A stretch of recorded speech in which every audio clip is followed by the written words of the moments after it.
Friends? What? Yeah. Like friends are She was supposed to saying tell like you. you saying that to us. 'Cause you're like, tell you my hair's messed up. It's like, You're like, this is not the relationship we have. Okay, so let's see. We're talking about the research argumentation essay assignment today. Look how like jittery it is going through that weird system. Woo! Now I want to know, Brenda, can you see what's on the screen? Like, can you see these words? Are these readable? A little bit, but yeah, it's fine. Let me make it bigger because I can. Okay. Is that a little better? Yeah, somewhat. What about? it's always squishy on Oh wait, hold on. campus, no matter what. Yeah, that's better. That is better? Okay, because it's probably easier to see here too because the projector's really not that great. And I'll make this collapsed so we don't see this stupid menu the whole time. So it's nice and big on the screen. Okay, so the research argumentation essay assignment. That's all we're doing today is assigning this assignment. It's not the least complicated concept in the world. Like, it can be difficult to understand. But I'll do my best to make it understandable.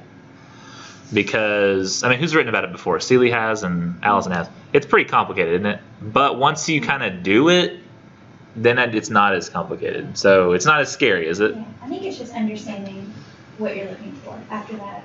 Once you've got it, Yeah. okay. Once you get it. So now y'all have heard people say things that make it not seem so scary. It's really not bad. Well, the reason I said, well, I mean, if we look at, I mean, I guess I probably shouldn't do this. But if I take this out to like how many pages are the assignment, is the assignment packet, it's this many. So you see there's a lot of pages there. But this right here, all this section here at the end is like a sample paper.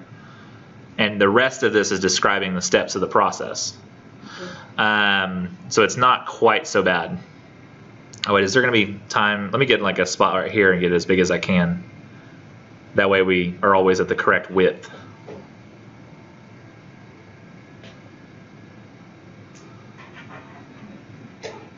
So I just want to make sure that I really don't want to have to mess with the width anymore after we start this. Come on, slightly bigger. I have a question. Are we going to find out what we made on our last essay before the end of the week? Which one are you talking about? Critical analysis. Evaluation. Critical, yeah, the critical evaluation. Maybe before the end of the week you'll find out what you made. I can't 100% guarantee that because I'm kind of behind on the 1302 essays right now.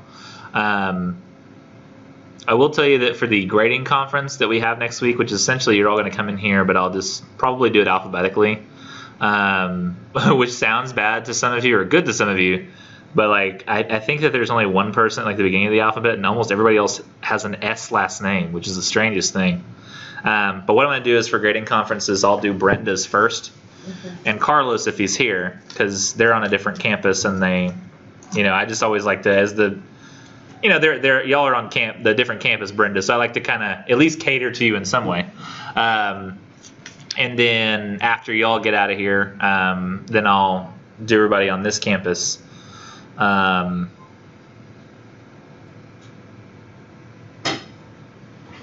Yeah, it's just crazy. K is the first letter of the alphabet. And then the last one is, almost everybody in the room is S's. It's so crazy. Y'all, you don't find that crazy as I do. Like as a teacher, like who just messes with alphabet problems all the time. Like Montana, you're probably not used to being second in an alphabetical list. Like it's gonna be maybe like a strange experience for you. Oh yes, well. But it won't matter because the other grading conference I do in reverse alphabetical order, so you'll just get screwed later. So it's not really like it matters that much. Teskey will be really screwed later because no, you'll get first. You go last, but then first. So the critical evaluation may or may not be included on this midterm grade that we have to. Have y'all heard about this from other teachers that we're going to be assigning a midterm grade and it's going to be on your my PJC? Yeah. It does not actually affect your GPA. But they wanted us to kind of give you an idea of where you're at in the middle of class, which is something I've already done. Yeah. So it's kind of, we actually do it again in the 14th week, I think. Because I like for people to know where they're at in a class. I feel like it's important. So you're not probably going to see your critical evaluation grade factored into that until next week. And I wouldn't just rely on that we're going to do the grading conference on one day or another, because if I need the extra time, I may end up doing ours on Thursday instead, and then we'll talk about sonnets on Tuesday. But I'll probably still end up doing y'all's on Tuesday, because I think it's going to be a better day for it. We'll have more time to think about the sonnets and do that. So the answer to your question, perhaps. The midterm grades you do know, right? That was on there? I put it on there on Blackboard in a midterm column, but it said midterm without curve. There is going to be a curve. You haven't explained that. Test. I have a what? Test, right? Yes, the midterm test. Okay, got it. Yeah, oh my gosh. Yeah, this really screws up the way I used to talk about things. So I need to call it like, I'll change what I call it. I'm going to say, all right, guys, ready to take the midpoint exam? And then like, everybody's going to go, what's the midpoint? Is like, well, if I say midterm, then we'll confuse it with the midterm grade, which is a confusing name for it. But yeah, the midterm exam that you took, I have a column for that I've added on Blackboard. And I just put everybody's grade in there. And I don't want you to be scared. Some of you might be scared, but it's curved. I'm going to curve it, meaning some of your grades, all of your grades will go up by a set number of points, but I don't know what that number of points is yet. It just will. So that if you made a grade that you find to be less than satisfactory, it won't hurt you quite so bad. I don't use these tests as a form of gotcha teaching, though I do have fun with the questions.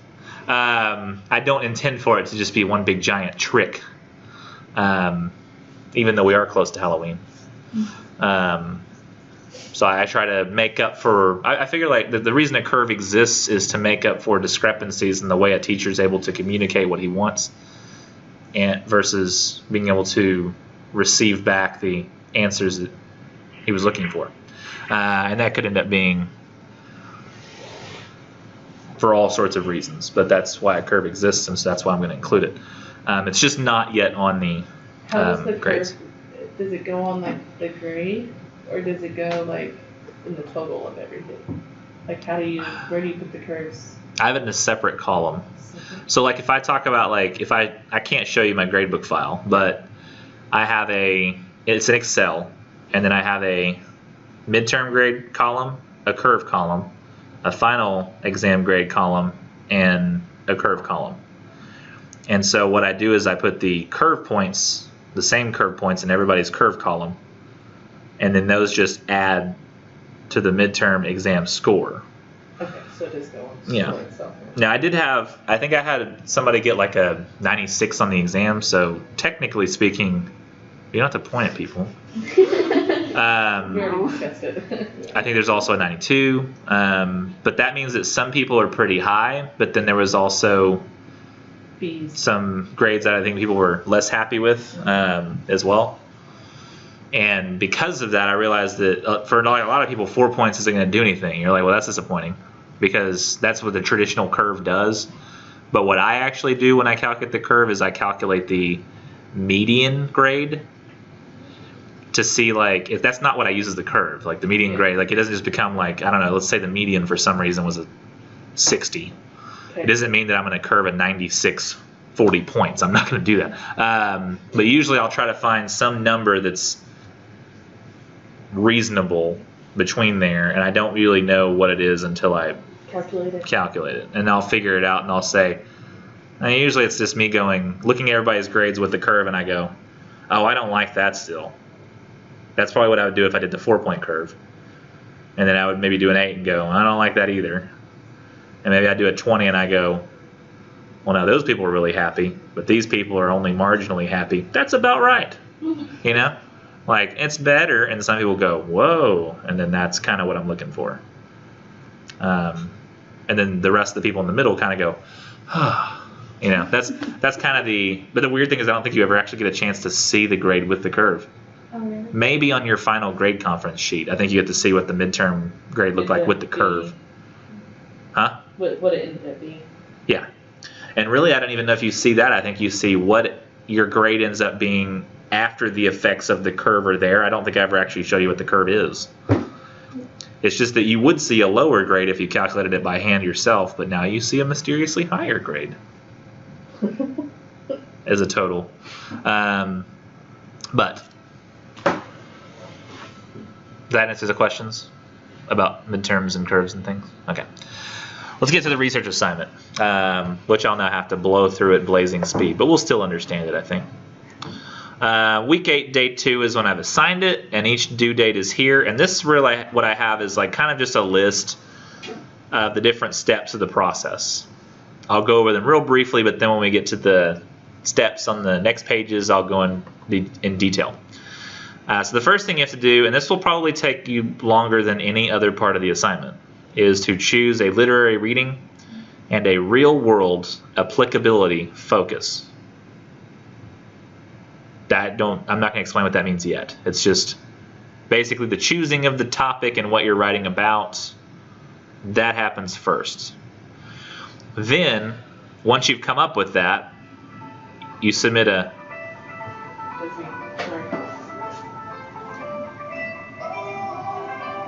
I feel like I need to go drink coffee in like a uptown coffee shop while reading a book, kind of a trendy book.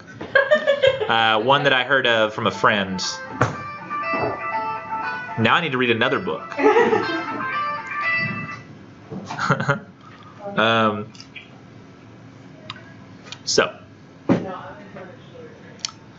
So research, argumentation, essay, planning, that's essentially you're proposing the idea for the paper to me, and that's due 2 weeks from today. So you'll have 2 weeks to kind of come up with something you want to write about and then propose that idea to me. After that, we'll have, on the same day, the paper will be due, and we'll have a peer review on it in class. Now, Brenda, I know that with the peer review, that's kind of a weird situation for you. It's like, how will I peer review if I'm all over here in, Silver Springs? I may have you like email me your draft of the paper, and it only has to be a draft, not a completed paper, and we might get it read over here as part of the peer review without you really having to read anybody else's, because otherwise we're going to have to all submit drafts of our papers, all of us, like days early, and I think that's just too early. But I'll probably end up having some special directions anyway for that day, because I won't be here on that day, nor will John Chastain. We'll both be at the same conference. So it's going to be some other person that comes in here and hands you the peer review sheets and has you all peer review, and they probably won't understand that there's somebody on another campus named Brenda or Carlos. And they're going to, like, what's happening? Why are they over there? How will they peer review? What's going on? And I'm probably going to tell y'all, like, the day before exactly what's happening, so that when they walk in here, you can just inform them, listen, we got this. We know what we're doing. You just chill there, but behind that desk. Have fun, yes. Just to clarify, the planning on Blackboard is due, it's week 10, day 2, is that November 1st, right? 2 weeks from today. 2 weeks from today. If that's November 1st, then okay, yes. Okay, yeah, it looks like it is. Yeah. Okay. Yeah, so 2 weeks from today, November 1st, that's when the proposal for the paper will be due, the planning. And then the paper itself and the peer review will both be the same day, which is going to be November 15th. And that'll be a day that I'm not technically here. We're doing the peer review and turning it in on the same day? Yeah. Did we do that? That's what I did last semester? Yep. Well, I think the idea is that behind it is that ideally what you're supposed to do is come up with a draft of the paper ahead of time.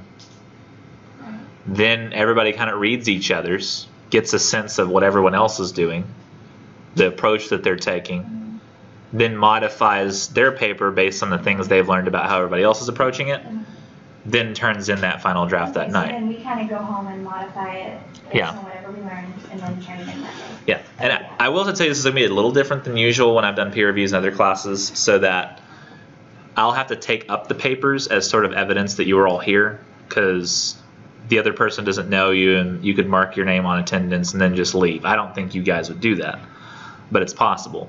So the record of you being there, the whole class, will be the peer review sheet, and I'll have to keep that. Usually I let people keep it themselves, but what I'll ask you to do is, most people have a phone these days, and if you don't have a phone, someone else here does, and hopefully you trust well enough that you could take a picture of both sides of the sheet so you can have that with you at night. And if somebody in the room needs somebody to take a picture, hopefully you could take a picture and then email that to that person at maybe their Dragon mail address. Would be a way of keep it. But if you don't even care, just don't take a picture. Just be like, I think I'll remember it. I got it right here. Now with the grading and returning, I'm going to try to get back to you by week 14, day 1, hopefully sooner. I'm going to always prioritize your papers first, so that won't be an issue. And then your revisions will be due on Blackboard week 14, day 2, and then we'll have a presentation over our research on week 15, days 1 and 2. We might not need both of those days because there's only 8 of us. So it might not be like an issue there. And I'll show you how to do the presentation at a later date, but it's super easy. It takes like 2 or 3 minutes. I had somebody graciously agree to one time let me film their sample presentation that I could then use to show other people how to do it, and they agreed, and the people asking the questions agreed as well, so that I'll be able to show you a sample presentation later. The grading breaks down the way it's always broken down, 600 points, as it says in the syllabus. 30% of the class. The peer review only counts for 4 in-class discussion participation grades, but the planning and presentation count for 10% of the class. The paper itself counts for 20% of the class. You'll notice that this says 200, but this doesn't add up, because 200 plus 10 is not 200, it's 210. Those planning points will be bonus on top of the 200. So it's kind of like an extra point in the class. So that's good. That'll be helpful. But I have a reason for that. I almost want to explain the other parts of the essay first, because this is the hardest. But we'll start here. We have plenty of time. So what you'll do is choose a literary reading and real-world applicability focus, and you'll find 5 total articles of outside research. I almost kind of want to skip ahead, and instead of, well, no, let's just do it this way, because I have a reason behind it, so let's do it. So the first thing you'll do is choose a literary reading. It can be anything you've already written about so far, or anything you haven't written about so far. It's kind of up in the air in that regard. It's got to be one of the green ones, not one of the blue ones. I know it's weird because on the screen it's like a yellow screen, at least on our side. And the green kind of looks like almost a weird blue color, but you know, it's whatever is green in the syllabus. It's probably going to be something you feel confident about writing about. Like you're like, I remember this one well. I can relate it to my personal experiences or the world. You have a full knowledge of it. And you'll have to search on the Academic Search Complete database to find at least 1 or 2 scholarly literary articles about that literary reading.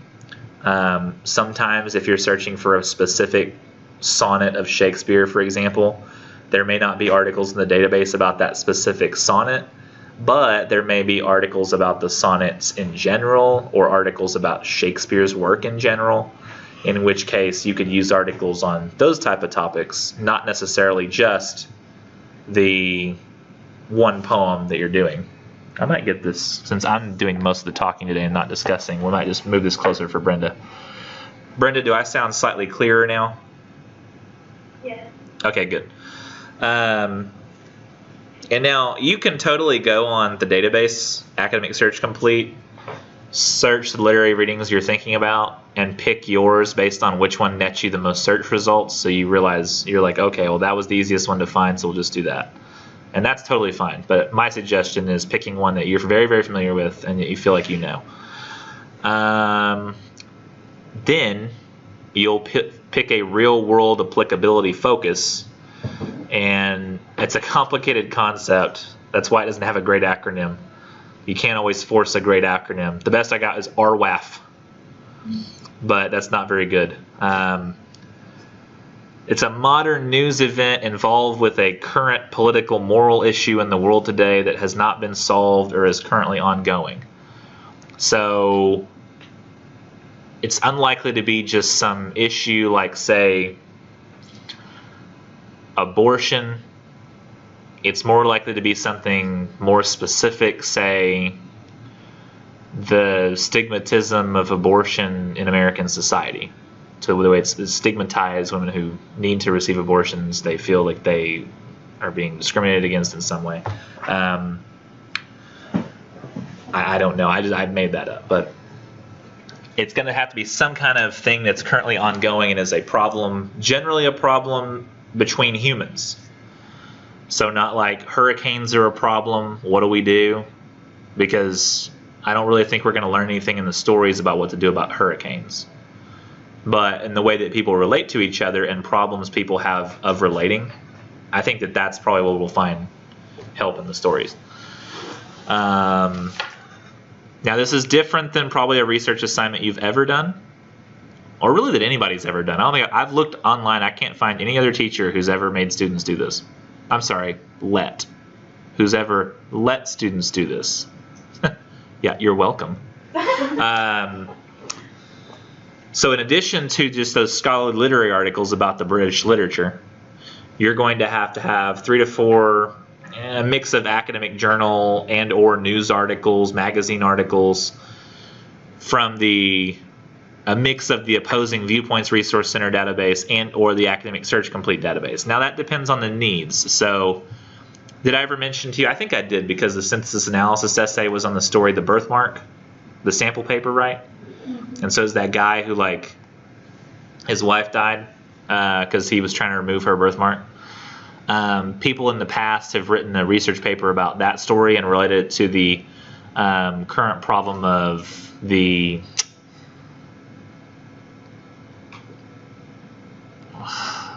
over-obsession with physical beauty and the prevalence of cosmetic surgery in society.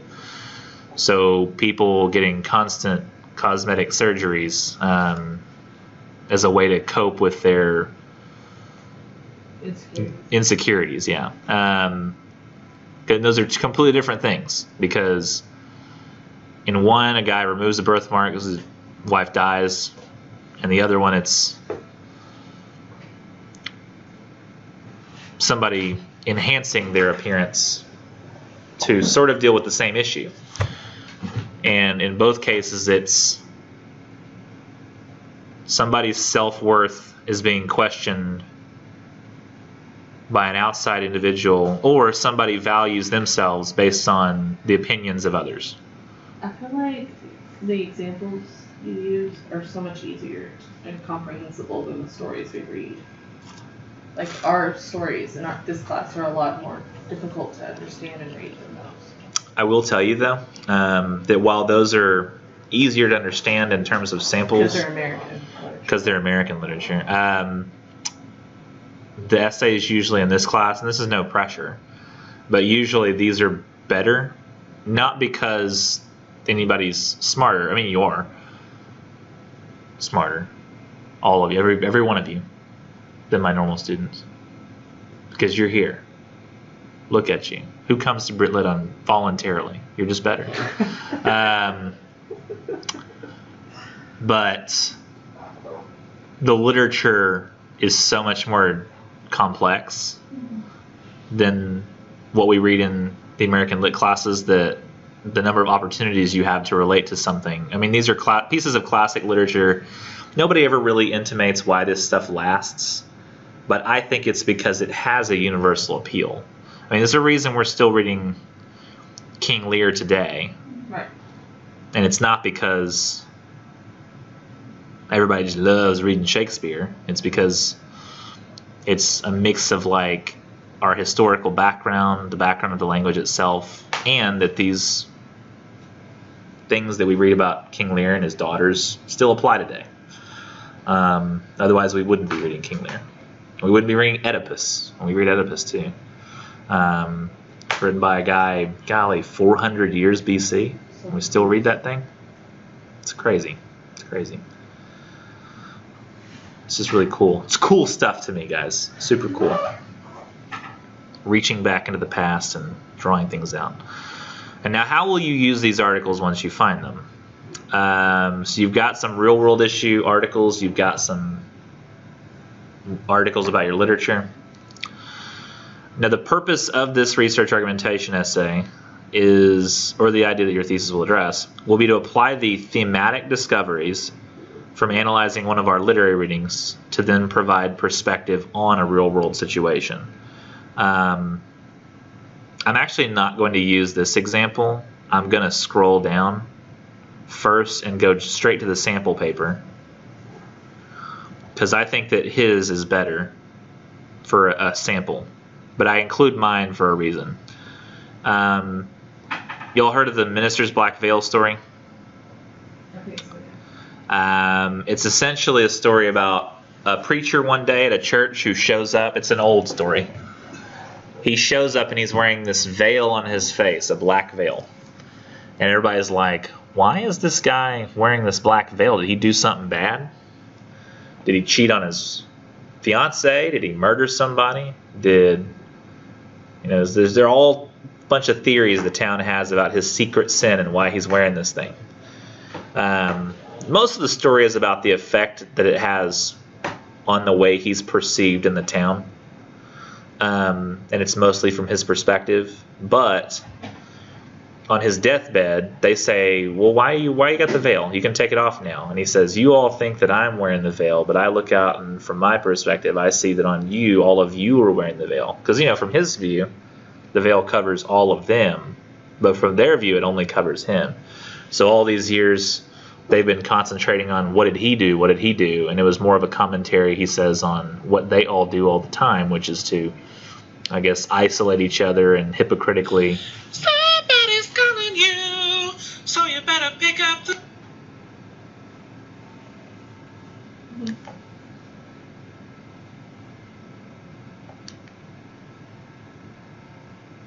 I killed my phone. Oh, I was wondering why you're staring so long. I've never seen it do that. Like, the whole screen freaked out and looked like some Matrix crap. Oh. And then, like, the phone restarted. That's why I tried to screenshot, because I was like, I have never seen this before. Here's where I hope it does restart. Like, that would be bad. Really bad. Although I recently got iCloud and paid like the $10 a month for Storage. 2 freaking terabytes of storage on there. Like, I'm never gonna use that. Is that a lot? Yes. Yeah, that's a lot. It's twice the size of my computer. But oddly enough, I don't use it to back up this computer. I use it to back up. Well, that's interesting. I'll try not to concentrate too much on the fact that my phone just looked like it died. Because it is pretty important to all of us, right? But in this Minister's Black Veil story, essentially, it's one big, giant, long sermon he preaches that lasts until his deathbed, where he's saying, you were all looking at me and judging me when you should have been looking at yourselves and judging yourselves for judging someone else. And so then this guy took that story and he was thinking, how could I relate this to something happening in the real world that's not literally the same thing? And he came up with the Westboro Baptist Church. Have y'all ever heard that? They're not really, I don't think, that active anymore, but a long time ago. It's still going off. Once it restarted. Some of these people who are staring at you won't look at you anymore. Oh, please don't tell me it's stuck doing this forever. You better grab that. There it goes. It died while the alarm went off, and when it came back on, the alarm was still going. That's so weird. So weird.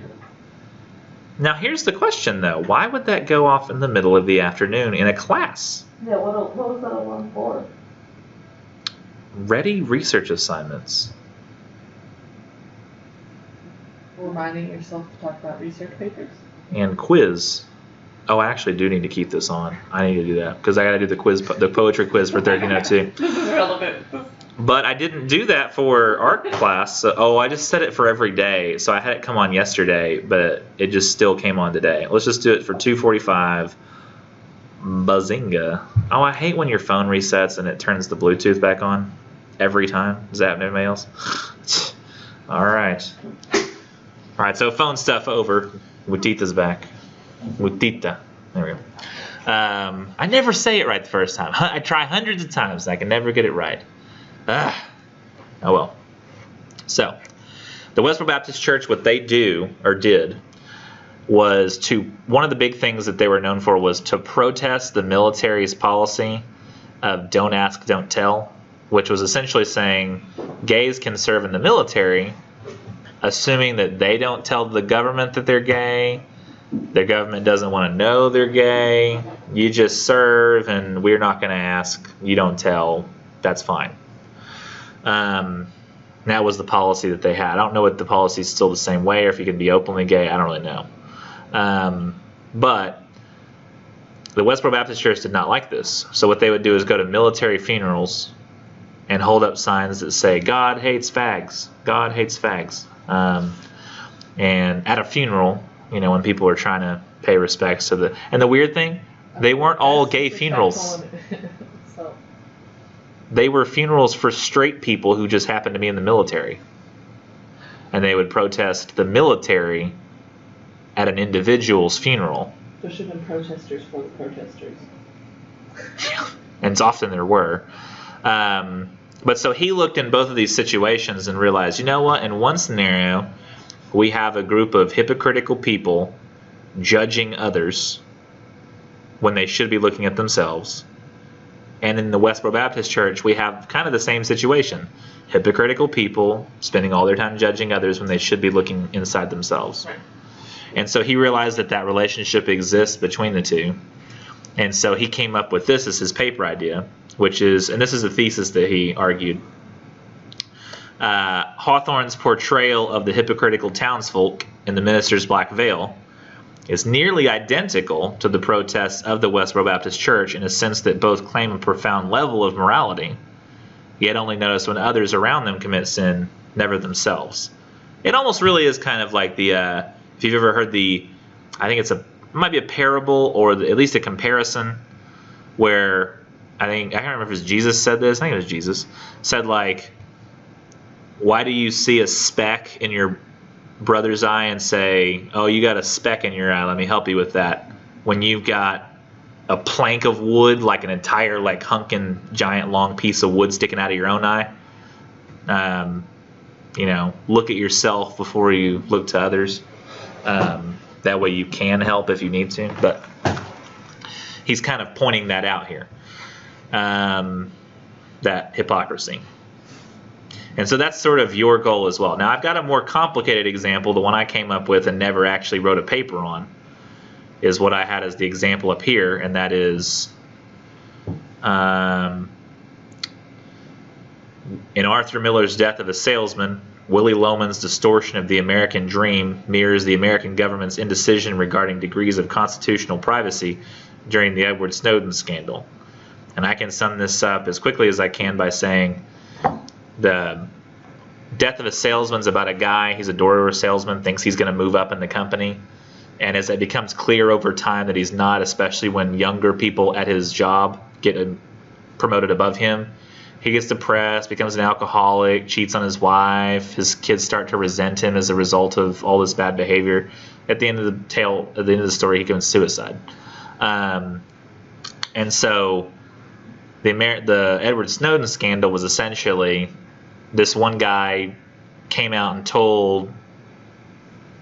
he revealed secrets that the NSA, an American kind of spy organization, had been spying on American citizens, and they didn't have to have probable cause. Like if he said if he wanted to, he could just go and, without having to tell anybody, he could just go and read Obama's emails when Obama was the president. And he wouldn't have to get any kind of approval or anything. They had so much power that any American citizen just decide that they wanted to look at their private, intimate details of their life and not have to have any kind of cause behind it. It was really weird, but the Republicans and the Democrats were almost equally divided within their own parties as to whether or not this guy was a traitor or whether the amount of freedom these organizations had within the government were the problem. And so they kind of went all in on, no, he's a traitor. We do what we have to do to protect this country. And I guess the question here is, will the government eventually, like Willy Loman in the play, overcommit to this idea that everything's going to work out just fine, to the point that eventually the American government implodes as a result of this decision? It's seeming now at this point like that's not going to happen. Strangely enough, I don't think because of anything that's happening in the government, but I think it's mostly because we've largely given up our right to privacy and don't seem to care all that much about it. Did y'all notice that? Yeah. You know where I'm talking about, where this is primarily displayed? Like Facebook. On Yeah. social media. In social media, yeah. Facebook, announced that lots of user data had been breached, and that they use your details and sell them, and everybody's like, ugh. All right, what's on Facebook? And they just went right back. It's like they didn't even care. And it's like Facebook had become such a part of people's lives that they couldn't stop themselves. And every social media is like that, not just Facebook. Instagram, does everybody know Instagram is owned by Facebook? So if you're like, oh, I don't do Facebook, I do Instagram. Same thing. Same company. They've all got it. Now, so what I can tell is that, what I can tell here is that the thesis ended up not playing out. But that's what you should try to, I think, do, is rather than go for a broad theme that maybe talks about, you should really boil this down to, in what way are the people in the story relating, and then try to find something else in the world that also works the same way. So if you really boil it down, in Minister's Black Veil, it was like I said before. You have people judging others, being hypocrites, not looking at themselves, and you can relate it to another group of people doing the same thing that's completely different. Or in this scenario, you have a guy who overcommits to an idea, it doesn't work out, he ends up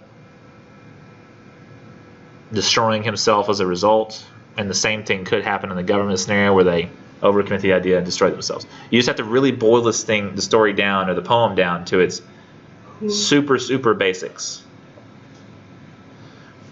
in order to do this. Luckily, these aren't issues you're going to have where you can't do certain topics, because it's just not an issue, because you don't. You can pick anything. Anything in green. Even if we've already written over it. Even if you've already written over it, yes.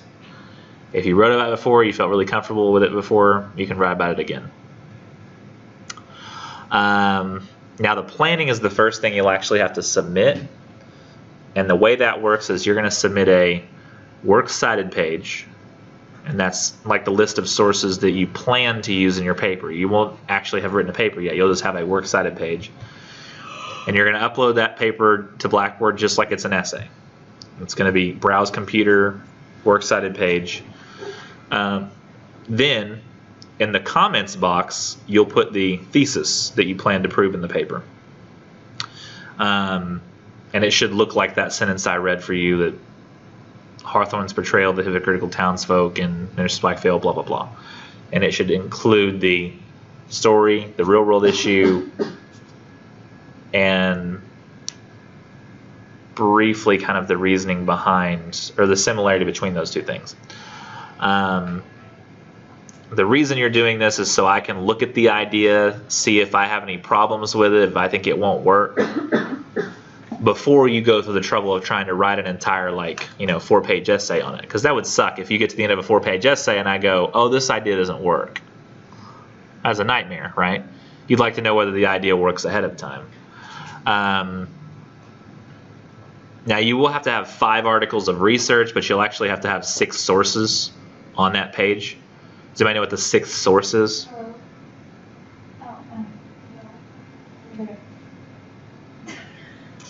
Sorry, my mind just was like the story itself. Yeah. So you basically the textbook and the story from the textbook or poem.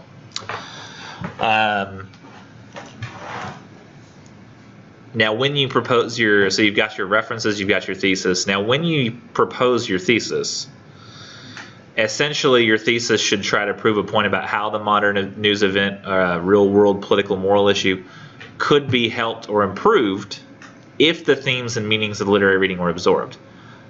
So basically, you're trying to show that if the world were to pay attention to the lessons that could be learned from these literary readings, then the world could be improved.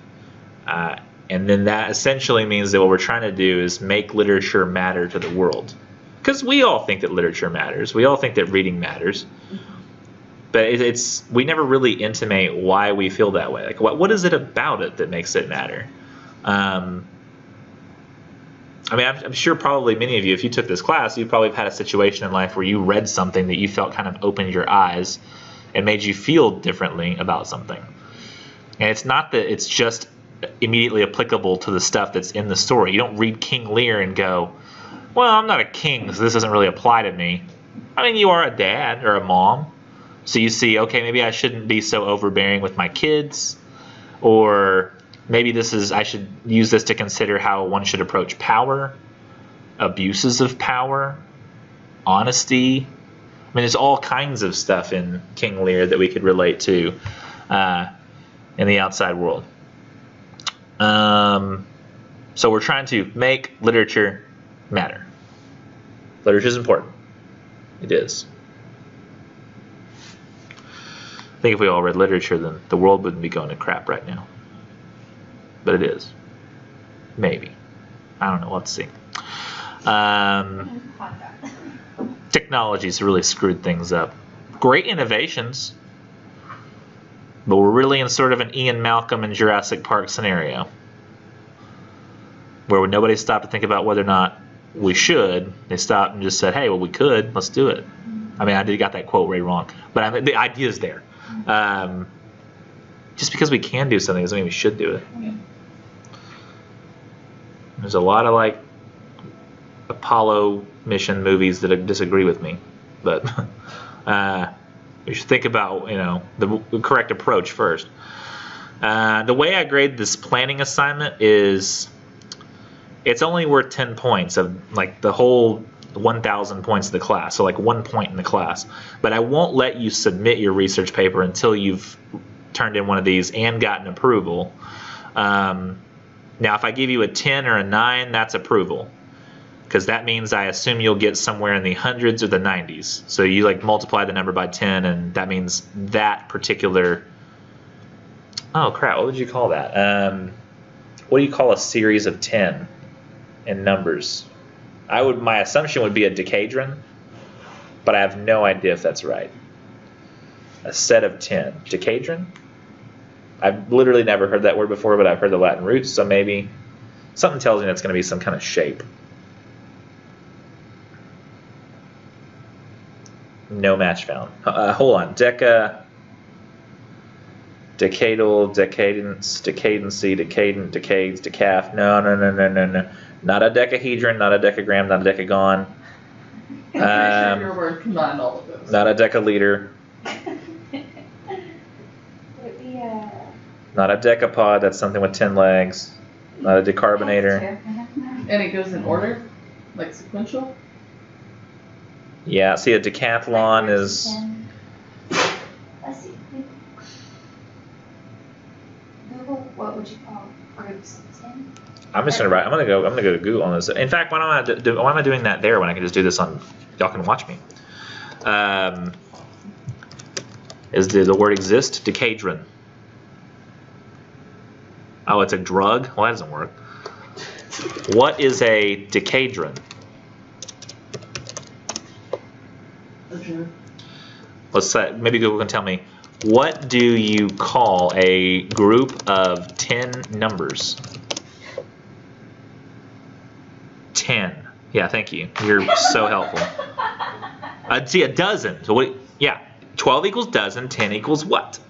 Click on that, maybe that's it. It won't. What? You don't think it would? No. A deste? So English, you have a general collective noun for a group of 10. We have collective nouns for particular groups. I'm gonna wait. Hold on. Tetrahedron. Webster's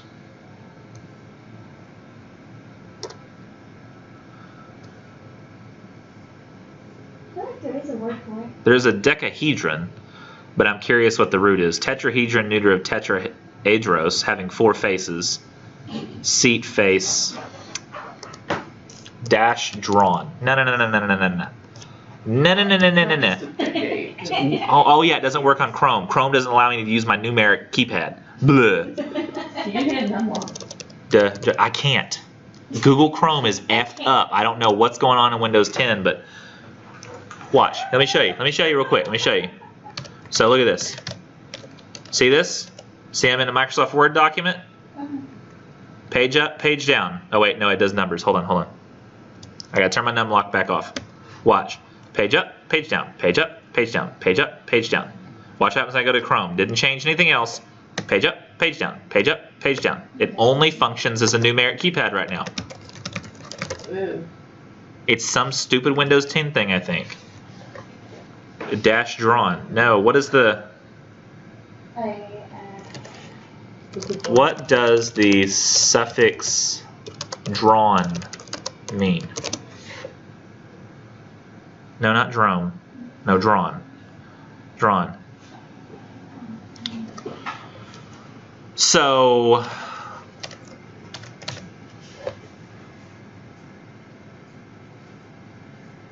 I don't even remember why we're looking it up anymore. I'm just so done. I'm so done. You're So done. explaining how you're grading the plan. Yeah, let's go back to the stupid planning assignment. At least we know what you mean. Yeah. Okay, so if you get a... Thanks for trying to make me feel better. If you get a 10 or a 9, move forward. If you get an 8, 7, 6, 5, it means I think if you get an 80-something, 70-something, 60, 50-something, you don't want to start out with that being the highest I think you'll go. So try to revise it, make the changes I suggest. Would you say the highest was 9 or 10? 9 or 10, yeah. Please don't be that one that I'm gonna get who's gonna get a 9 and be like, I want to revise it and get a 10. Don't do that. It's not gonna work. Take it and go. The reason is usually it means that I just think that the idea is not something that seems like it's gonna work out super smoothly, but can be done. So I don't feel confident giving it a 10, only a 9. Now, what does that mean? It means instead of thinking you might could get to 100, you might could get to a 99. It's not that bad. Like, it's okay. You'll be fine. Because I feel, the reason I don't want you to do it is because I feel bad how people will just keep submitting the same 9 over and over again and I don't change it. Because I don't feel this weird sense of social obligation where I feel like I have to do it. I'm just like, nope, still not good enough. So, submit the thesis, hope for the best, revise if it doesn't work out.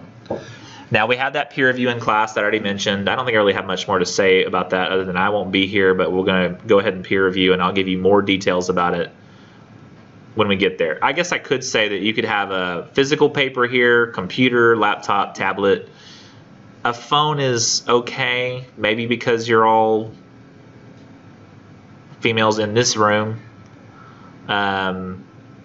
Brenda's in the other location. You'll have to send something through a file. You know, you'll have to send like a PDF or something. And that can be sent, I think, well, I don't know. I'm wondering if I could have you, Brenda, like submitting something last second. So basically at the same time everybody else shows up with theirs. I mean, I guess if I gave you an email link for everybody, then they could all kind of look it up on their phones during class. And so that's really, I guess, all that had to be done. I'll give you the details on that later, Brenda. But in most classes, I'd say phone is not a good idea because it's small and hard to read. And 2, because you're essentially giving someone access to your phone unlocked for 15 minutes.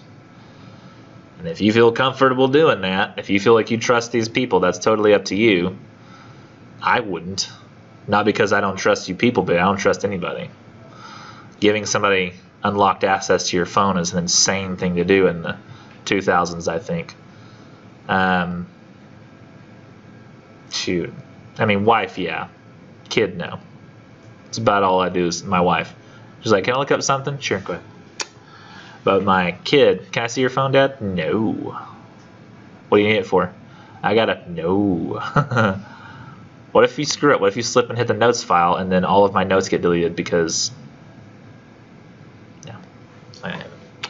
Man, them other big classes I got though, I was saying, you never know. Somebody might be like, hey, look, photo album. What you got? Oh. Screenshot, text myself. Now, they wouldn't do that because they don't want to get caught. But, you know, they would do it. They would look. There's bad people out there. Not in here. We're all good people. All of us. Except the ones who aren't. But we don't know who they are. That's why they're bad people. I'm just making stuff. I'm like going through like a whole movie scenario in my mind. Where like one of us turns evil and like we all get stuck in here and we can't get out. And, like there's zombies outside, but then it turns out we're evil on the inside. Wasn't that a movie one time? Didn't that happen? Wasn't it? I feel like that same plot has been carried out a lot of different ways. Yeah. Would it be easier if I go up to the Greenville campus, or I'm just like I can't do that? Oh, you're totally welcome to if you want to. On that particular day. Now, I don't know that. I mean, what do you live in Sulphur Springs? I hate it. I'm frustrated. Or do you live like in another smaller community on the outside? Small community on the outside, but from this campus is only about 33 minutes away. So as soon as I get at my other class, I could possibly go over there. Oh, you're not. That's not Cumbie, is it? No.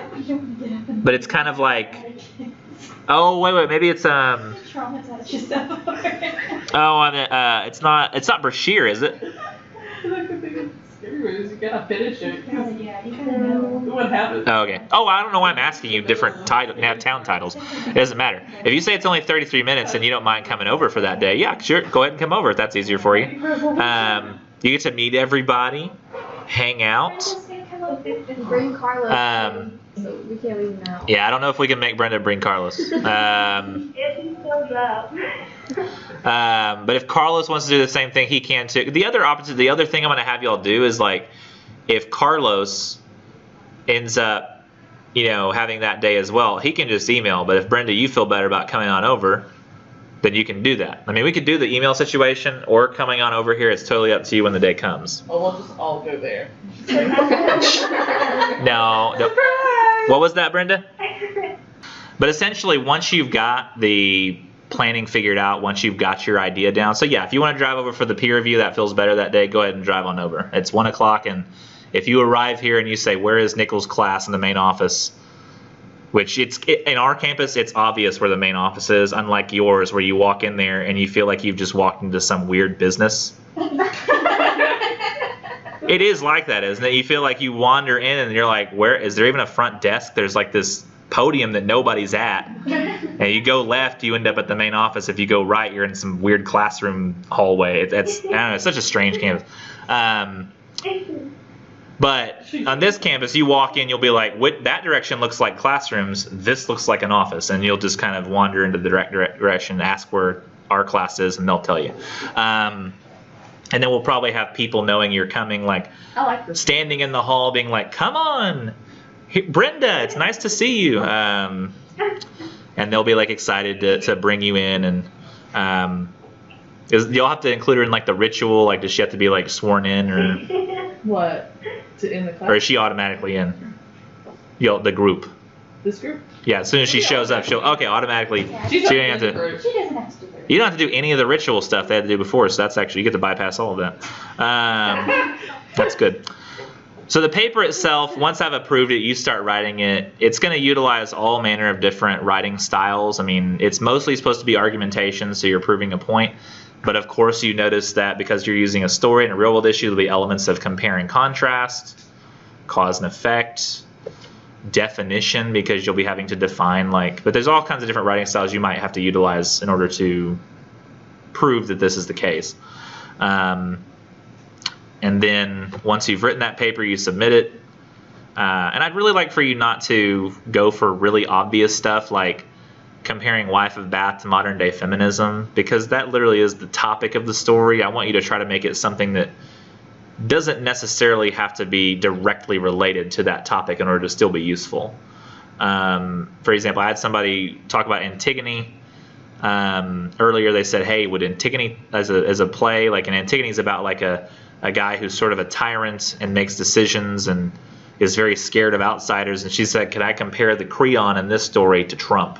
And I went, yes, because it's two different situations. And if you view him as a tyrant, and she said specifically how he feels about immigration, and because of the way it works in that story, I was like, oh yeah, because it's not immigration, it's they don't let a guy back in the country because of something he did, but that could be related because of the borders and stuff. So I thought, yeah, that works out great. But it's not saying, just relating a king to what it is to be a king, so that's not quite the same thing. And I really want you to make some compelling observation regarding the importance of the relationship you've discovered. In other words, don't allow the paper to become just a simple compare and contrast assignment. Explore what possibilities for future behavior and like societal or individual or political decisions exist now that the relationship is realized. You don't have to solve this problem, but it's kind of like you're pointing everybody in a direction and saying, looking at this and really paying attention to it is the path to rising above it, I guess, without really having to solve it.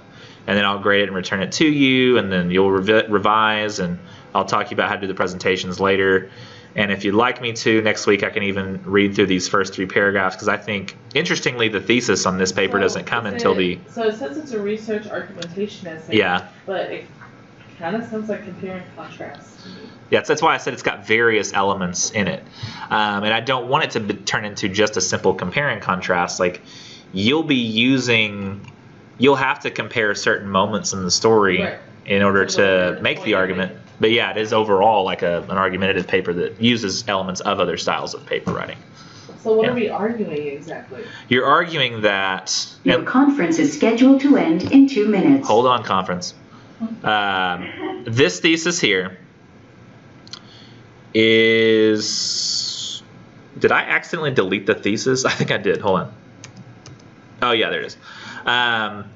So it's Hawthorne's portrayal of the Hawthorne's portrayal of the hypocritical townsfolk in The Minister's Black Veil is nearly identical to the protests of the Westboro Baptist Church in the sense that both claim a profound level of morality, yet only notice when others around them commit sin, never themselves. This is unfortunately one of those scenarios where the importance aspect is implied, because that thesis makes it sound like he's doing nothing but comparing and contrast. And when you read the paper, it seems like he's mostly doing nothing but comparing and contrasting. But the implied argument here is that both of these sets of people are doing something that we shouldn't be doing, and that they should modify that behavior. So some people will find a way with their topic to state it explicitly. Some people will be just implicitly saying that. So is it opinion based? Like, do we speak in third person, first person? You'll definitely be speaking in third person. We're essentially like using... Hey, Brenda, I'm going to promise you right now that the moment that this conference ends, I will stop talking about new information to a certain degree, and I'll just be clarifying. But I'll include that in the video, so if they have questions further, you can watch the end of the video and see what all we covered after the conference cut us off very cruelly. Okay. Okay. What was your question again? Well, I was just going to say, we're essentially like using themes from whatever story we pick. Your conference is now over. To back Goodbye. up an opinion on like a moral issue. Right? She interrupted. This punk over here. I start over real quick. We're using the story to back up and to kind of explain a certain opinion on a moral issue or a societal issue. Right? Yeah. So it's less of just comparing the two. It's kind of saying this is how it worked out here, and we can use that to connect it to this. Yes. Yes. Yeah. And the idea is that the story has made some sort of moral judgment on the characters involved in it, while society may not have yet. And so... I need help understanding, like, what's the resolution? If you need to go. The argument part. Like, what are you arguing? Like, I understand taking the theme of the story and relating it to a theme of today's society. Something you've noticed. Yeah. But... What? We all finished? Yes. Do you need to turn this off? Well, no. We're going to do a test in here with IT and Paris. Right now? Yeah. Well, you're welcome to stay. It's not gonna bother us. Oh, it won't? We're Okay. just gonna use the technology to Okay. test. Well, you think you are, but I've disconnected the computer from the Elmo. Okay, you wanna put that back? Yep, I If can. you want to put that back. So, I just guess I'm not understanding exactly what the argument part is supposed to be. it's light in terms of argumentation. So, I mean, argumentation is essentially you're making a case in a logical fashion. So, you're not doing it in an emotional way. You're presenting this as an argument and then making a case for it using logic and research. So, in that sense, it is an argument. It's kind of like you're just arguing You're that trying to prove a point that they're both similar. you're trying to prove a point that, and he's not saying it directly here, but if people were to pay attention to the lessons that could be gained from this story, then this Westboro Baptist Church situation could be fixed. Okay. These people wouldn't be doing this if they had read this story.